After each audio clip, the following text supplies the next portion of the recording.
I've been doing so well with not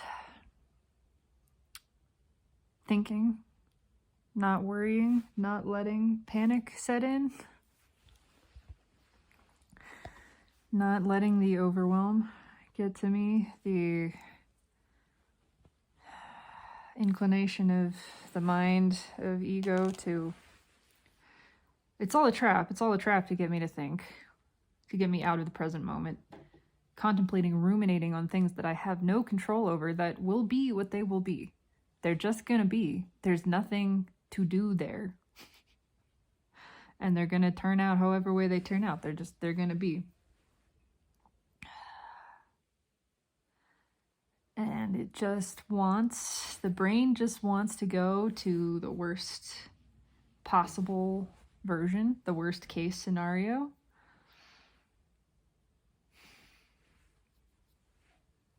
When instead we could dread the wonderful. We could use those same muscles, and this is something introduced in existential kink. We could use the same muscles that our brain has built up in dreading the inevitability of some negative outcome and just point them towards the positive. Just dread the inevitability of success, the inevitability of wonderful things happening, of everything working out better than we anticipated. And I'm trying to do that. I'm trying to shift it that direction because it so badly wants to just take over and go down this other ugly rabbit hole. For no reason other than to consume my attention, my energy, my focus in the realm of worry. Worry over things that I have no control.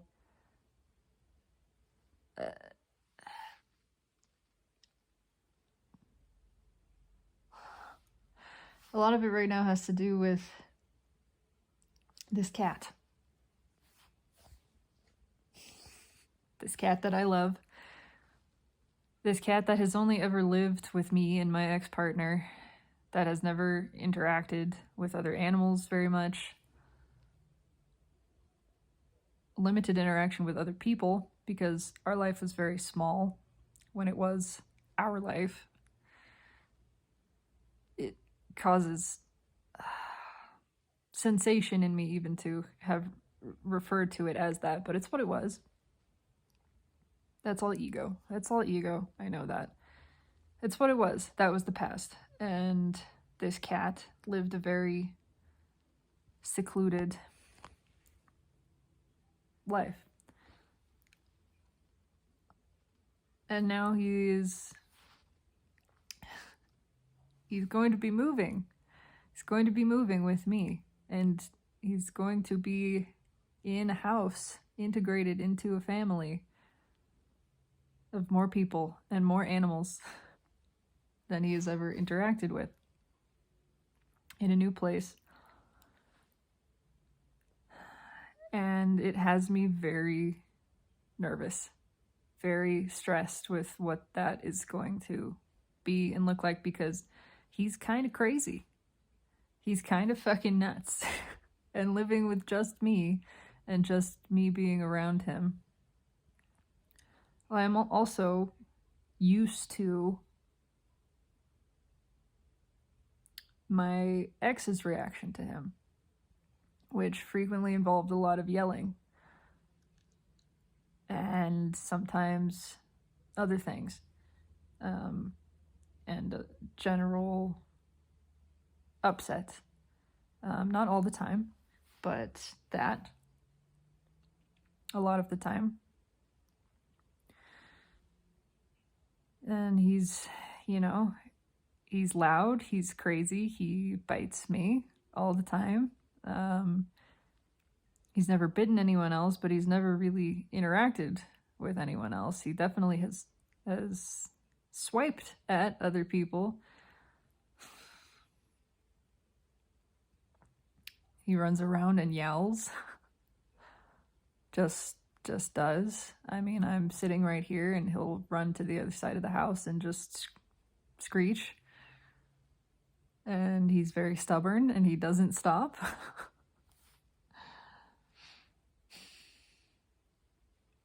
And these were all things that really were upsetting to my ex-partner and that I have lived with, and being just me and letting him just be him. There's no one else that's been around to be affected potentially, and now he will be at some point around kids and around the person that I love and around another cat, and there is all of this fear and all of this worry.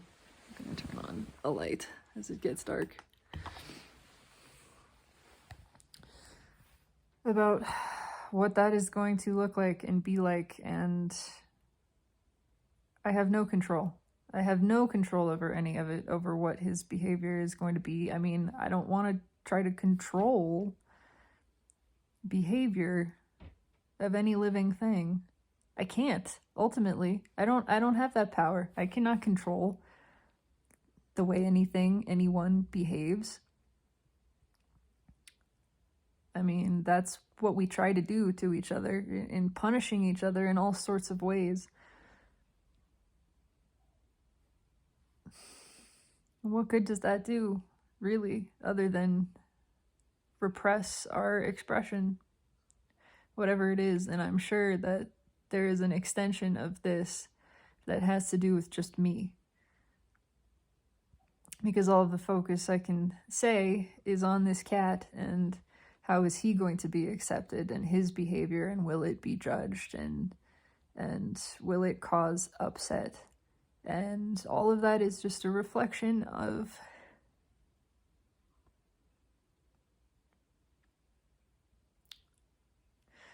still fear in myself. As much as I know that I am welcome and loved and appreciated, and as much as I know that ultimately at the end of the day, as long as I am welcoming, accepting, and appreciating myself, then that is all I need. There is still that fear. There is still that fear, because I will be moving in, living together, and up to this point in the year, over a year leading up to this point, this person and I have, from the beginning, chosen to be our authentic selves, to be as exposed and honest and vulnerable with one another as we can be. That's a desire. That has been a desire. That has been the nature of our connection from the beginning, is each of us wanting to be ourselves, for ourselves, for one another, with one another, just letting everything be seen. All of the cracks, all of the dark places, the jagged edges, all of the things that maybe we're extra afraid of because we haven't quite seen them.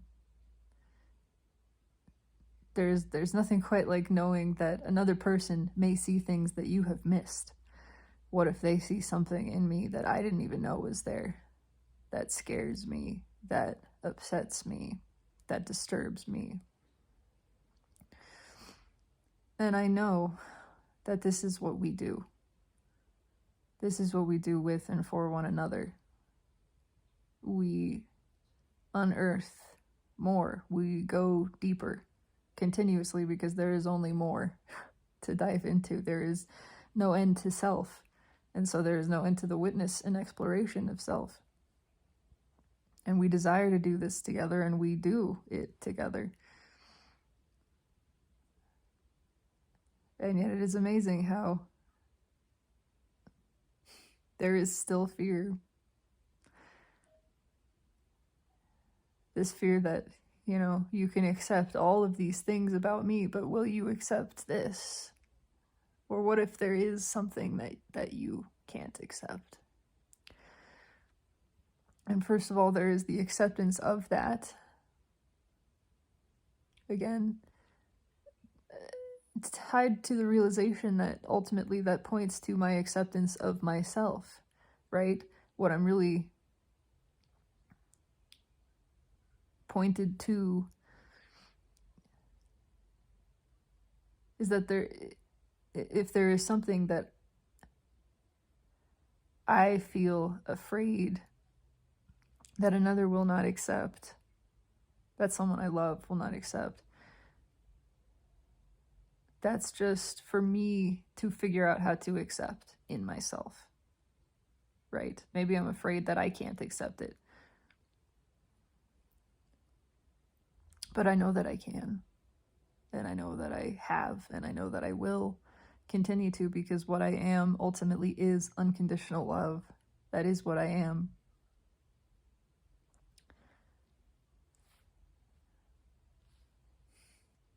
And I know that looking outward, that looking at her, it's so easy. It's so easy to see and say, yes, of course, all of this is accepted. Of course, all of this is loved. I love your being. And there is no possible expression of your being that I do not adore and appreciate for simply being an expression of you. Whatever it is, all of it, in order and chaos, in light and dark, in contentment and in anger, in soul and in ego. I love all of this. And I want to be there for all of it, and I want to see all of it. I want to have the chance to love all of it equally. To be granted that gift of witness, of being invited into the darkest places so that I can shine the light, not in an attempt to change anything, but just to see, in an attempt to see in the privileged experience of being allowed to see those dark corners of someone and love them and find only love springing forth, only appreciation, only space and acceptance, and really getting to accept the whole of a being. What a fucking gift that is. And as I'm doing that of this other person, I'm doing it of myself, and they're doing it the same way.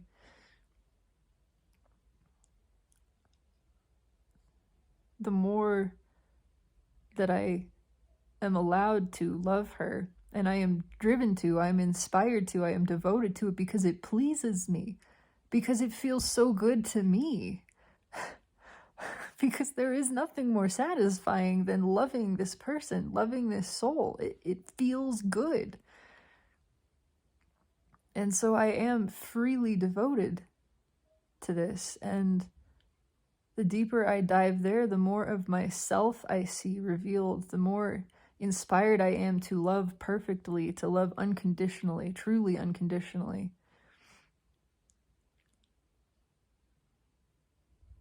The more I am able to do that for both of us, for myself, accepting myself and allowing more of myself to be seen also.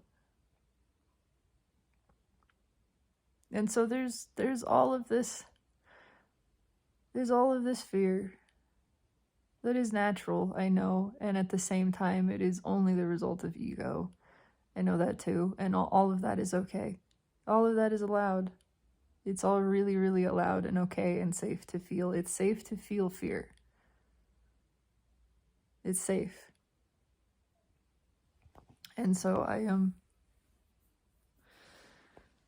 allowing myself to feel it, not denying the experience of it there.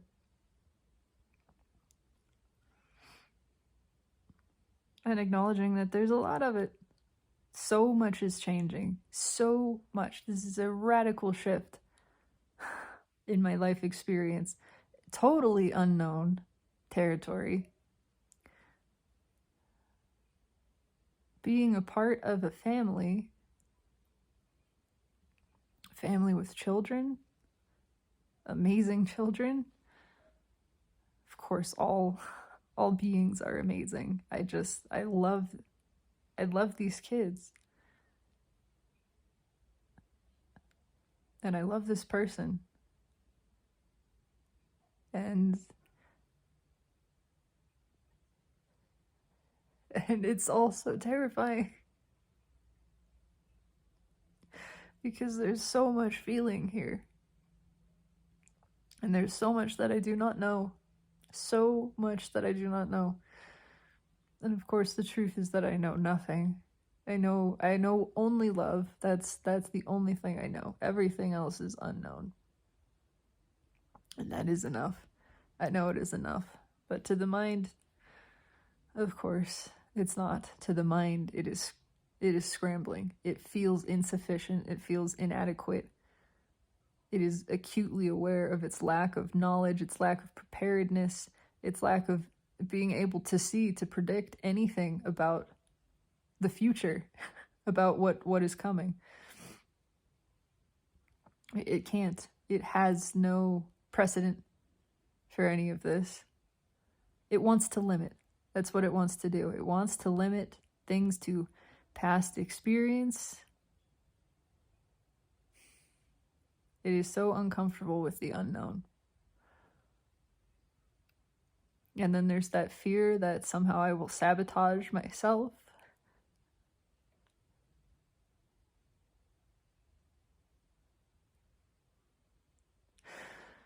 But I am really trusting and reminding myself that there is no harm. That there is no harm. That I cannot harm another, nor can I be harmed. And that includes harming myself. I can't do that. There is nothing that can happen that isn't to my benefit. There is nothing that can happen that isn't desired.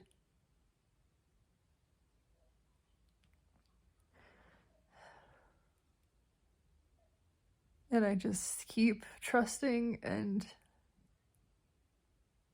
reminding myself that everything is taken care of. That fear of something is pointing, it's contrast, and it's pointing to the truth of my desire, and I can refocus on my desire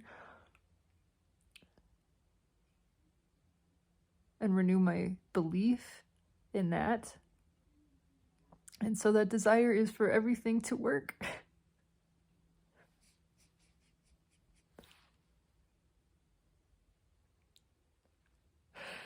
That desire is for this to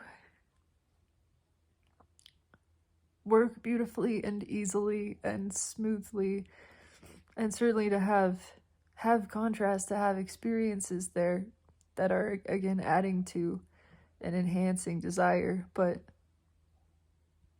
I know this one, and that is for this to last and to work and to be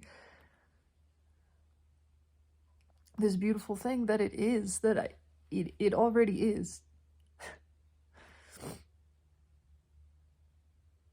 And it is so beautiful. It is a dream come true. And I know that dreams are dreamed because they belong to us, because they're real. That's not fantasy. It's not unrealistic. There is no dream that is unrealistic. That dream exists within you because it is yours. Because it's given. You couldn't dream it otherwise. You can't dream something that's outside of possibility. You can't. And so if it is your dream, if it is your desire, it is not only possible, it belongs to you. It is yours. It's already created. It's already in your hands. And I know that this life, this beautiful, loving life, exists and is mine. And I know that I am not satisfied with anything less than belief in that.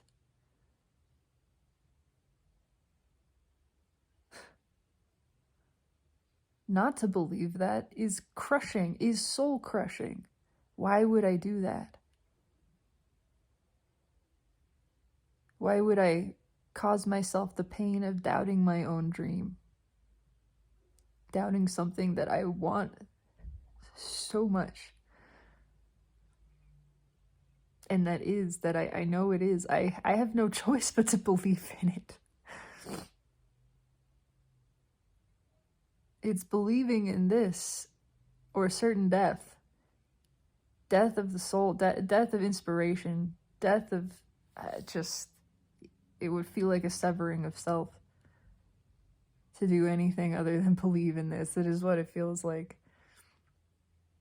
And so I will believe in this. I choose to, I want to, and so I do. Because it feels good to me to believe it. Because it feels good to trust it. Because the alternative is just not something I'm willing to tolerate. And again, if that means that everything explodes in my face, then that's what it means. Then that happens. But I am taking it all the way. I am taking it all the way. I am all in on this. My dream, my love, my life. I am leaping again and again. I am leaping from this cliff. I just keep falling somehow. I keep leaping further.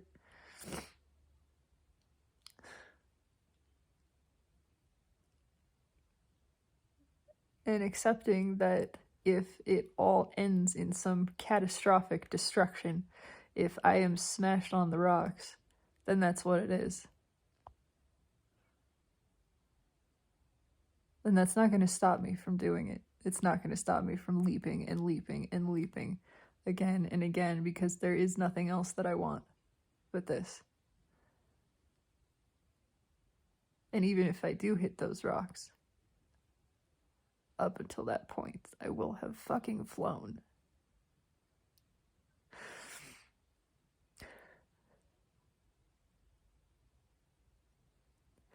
This is too precious a gift.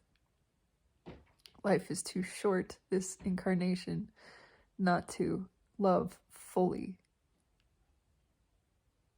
recklessly, dangerously, with everything that you are, everything that I am. Not to believe in your dreams. It's not too good to be true. It's too good not to be. It's too good not to be. It's meant to be this. It is meant to be this. It's meant to be easy. It's meant to be free. It's meant to be continuously delicious and delightful and satisfying and passionate and peaceful and powerful and pleasing all the way through in all the moments, in the moments of grief as well as everything else.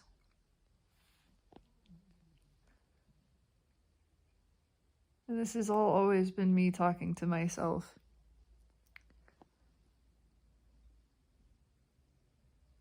Reminding myself who I am, because I am not a person and I am not anything that I have ever done or ever will do.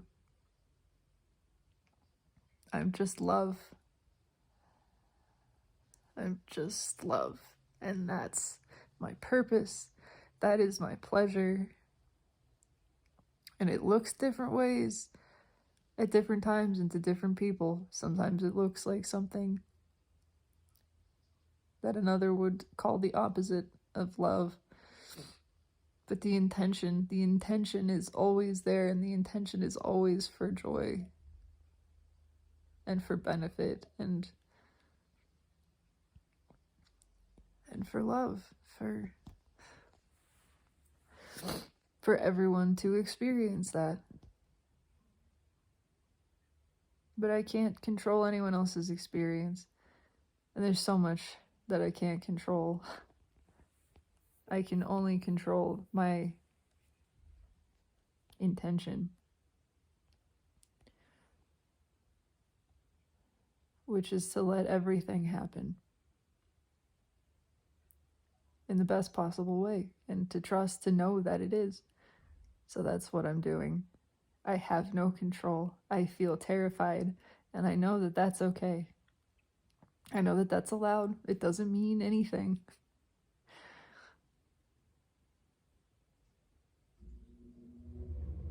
Nothing goes wrong. I'm allowed to feel the fear.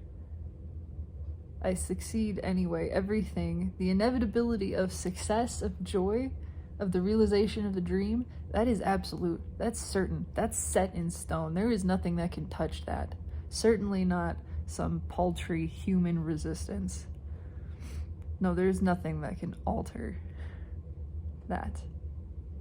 My well-being, the well-being of all, the unfolding of the divine plan, which is to the benefit of all, which means to the joy of all. And all means all. All includes me. Always. Necessarily. And all I can do is continuously step back into awareness of that, realization of that. Every time I feel myself departing from it, just going back there.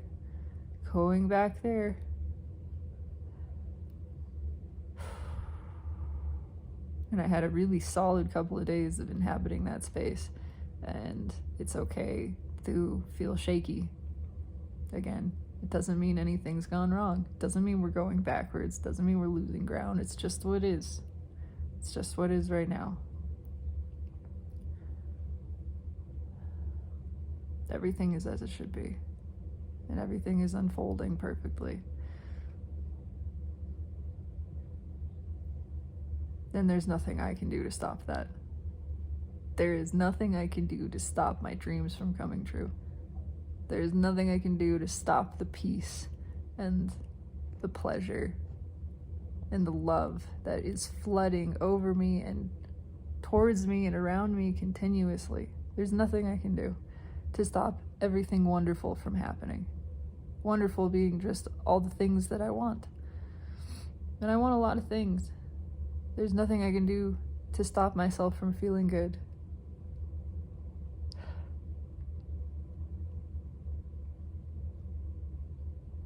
There's nothing I can do to stop everything from going right.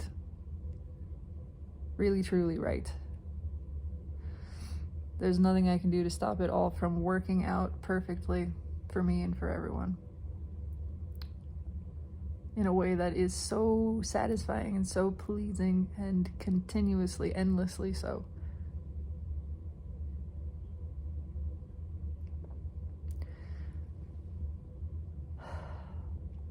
And that feels good to remember.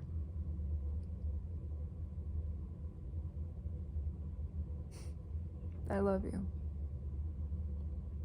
It's all really working out, and there is nothing we can do to stop it all from being more amazing than we ever dreamed it could be. So it is. Blessed be. So I just realized something, and as I haven't posted the other video yet, I think I'm just gonna tack this on to the end of it. Talking in the dark and all. I feel like a child,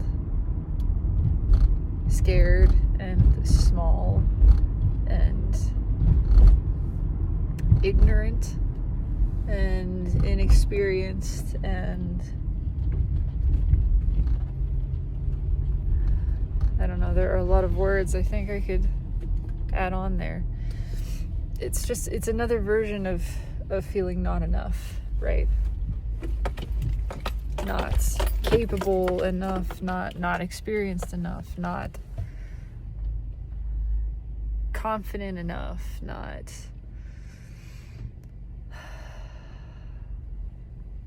self-reliant enough, not independent enough. Those words in there too. And that's something certainly that we have drilled into us in Western society, in American society, at least, that you have to do it on your own. You have to do it by yourself, that you accomplish nothing and you're worth nothing if you're not able to just do it alone all the time. I mean, we're unwinding that to an extent here, but with the whole asking for help, there's a lot of contradictory messages out there about that, of, you know,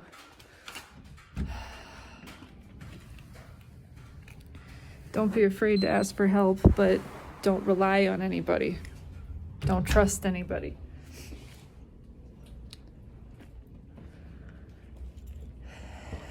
And, you know, you don't have to do it alone. I just realized this is gonna put me in a little tiny box because the camera's vertical. Oh well. You don't have to do it alone. Don't struggle, don't suffer alone. Ask for help.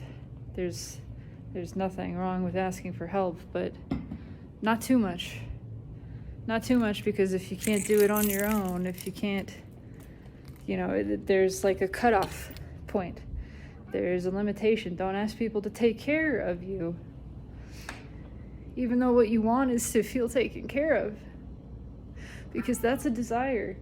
That's a real desire that ego has shut off, called inappropriate, and so it gets repressed. Even though it's there's a want to feel taken care of, and that doesn't mean that everything is fixed for you. I mean, we want to feel taken care of. We want to feel taken care of by the universe. That is a natural desire. We are children of the universe. Oh, fuck, I gotta answer this phone call. Damn it. Okay. Whatever. We want to feel taken care of. That is a natural desire. And I think especially maybe if we didn't feel that way, if we didn't get that really satisfied as children, we just feel it even more powerfully. It doesn't go away, but we want the universe to take care of us, and we want to feel held.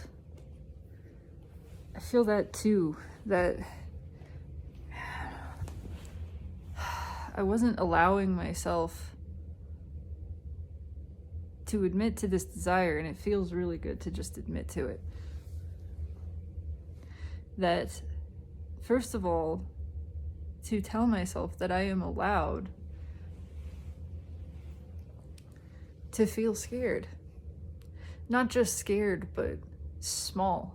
That I'm allowed to feel small and confused and overwhelmed. That's allowed. And that I'm allowed to want to be held and seen in that, and just accepted in that, to want to just be held in it, in that experience, not asking it to change and not asking anyone to try to change it for me, just to be witnessed in my feeling small and frightened and inexperienced and uncertain, and just loved as that.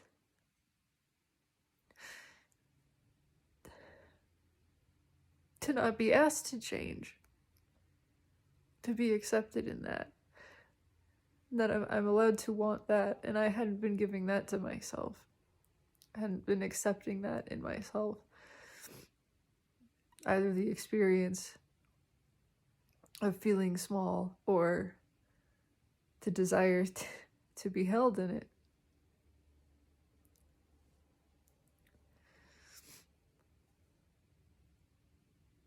And I know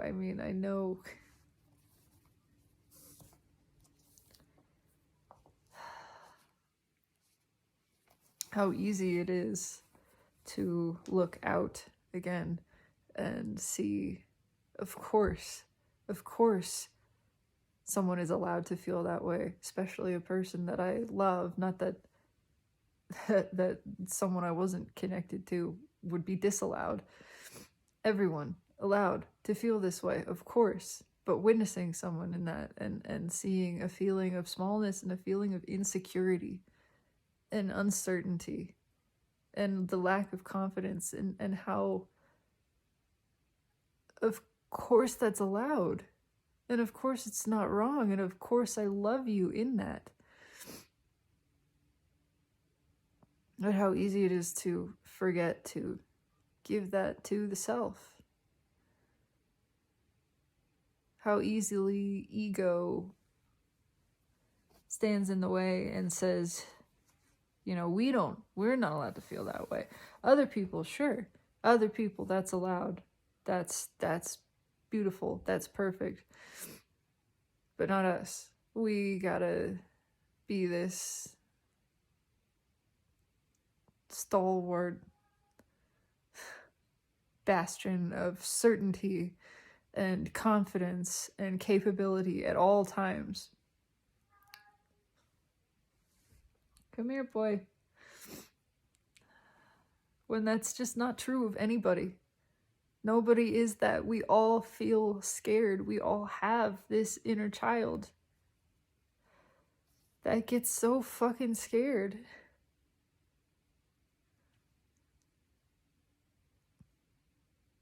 And feels so inadequate. And that's okay. And wants to be held in that. Wants to be allowed to feel that way and not be judged for it and not be asked to change. To just be held in that experience of feeling small.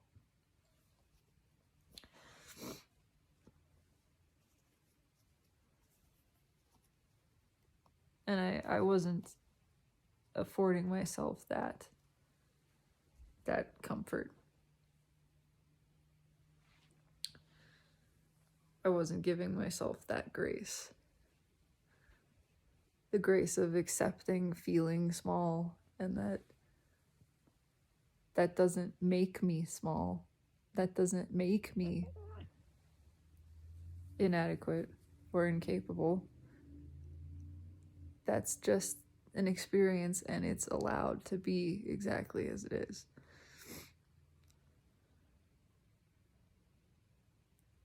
So extra grace, extra love for the self tonight in feeling overwhelmed and feeling frightened and feeling lost or confused or just unstable, any of the things. That all of that is allowed,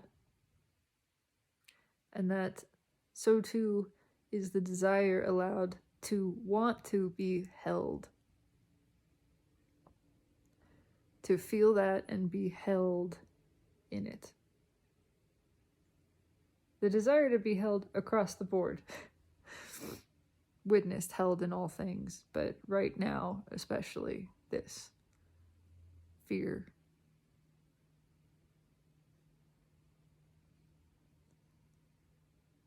And not asking it to change. To be witnessed in the vulnerability of this experience.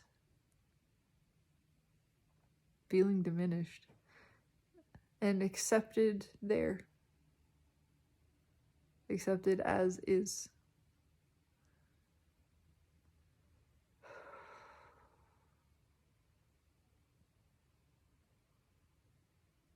We all want this. We all want to feel held. And we all want to feel cared for. And we all want to feel that everything is taken care of, that we are taken care of. Because the universe is our caretaker. And we are its children. And we just want to know that we're safe. And we're loved. That's the core.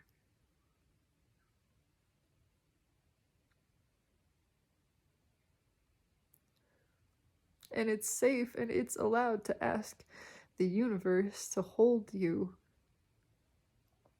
and to love you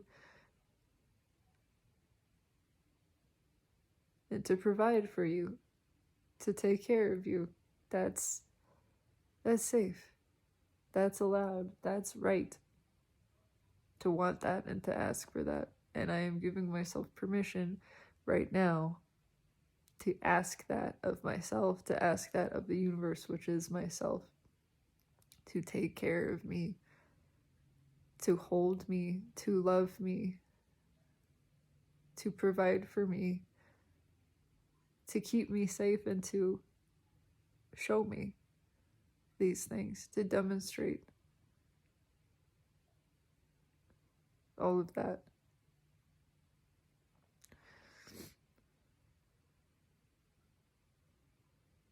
Because I want to feel that. I want to know my security and my well-being and my abundance, my safety. And I am allowed to want that and to ask for that.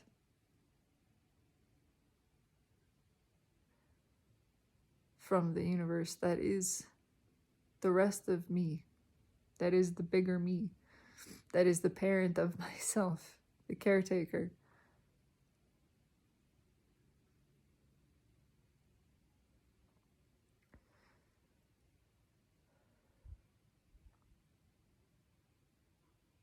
I want to know my worthiness. I want to know my well-being. I want to know my security. I want to know my belovedness. And I do have these things demonstrated to me all the time. All the time. I know that too. And I am grateful for that. But I get to ask. I still get to feel afraid. And I get to ask for affirmation.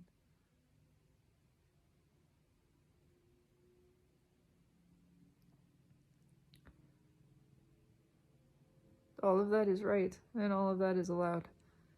And I just want to own that desire.